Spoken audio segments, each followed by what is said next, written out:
The Food and Drug Administration is investigating nearly 36 cases of people suffering from seizures after vaping, the agency announced Wednesday.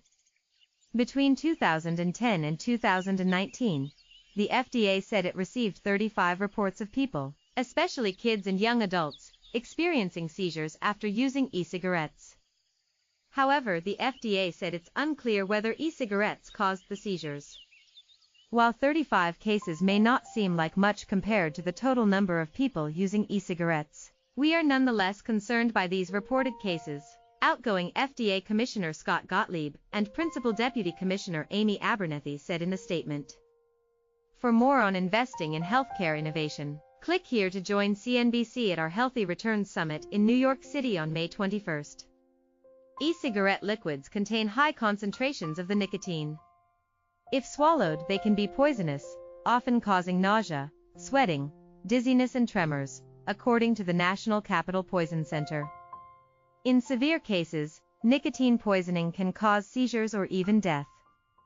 The FDA said the evidence it has analyzed so far doesn't establish a clear pattern or cause for the cases. We want to be clear that we don't yet know if there's a direct relationship between the use of e-cigarettes and a risk of seizure, Gottlieb and Abernethy said. In some instances, people were using e-cigarettes for the first time.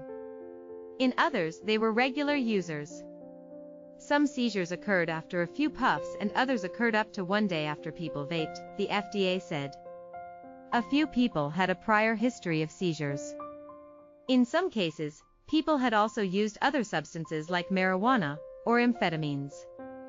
The FDA said several factors may lead to seizures, such as some e-cigarette designs allowing people to get huge amounts of nicotine quickly or some people deliberately inhaling more nicotine than normal.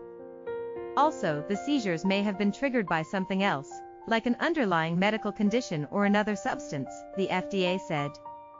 We're sharing this early information with the public because as a public health agency, it's our job to communicate about potential safety concerns associated with the products we regulate that are under scientific investigation by the agency, Gottlieb and Abernethy said.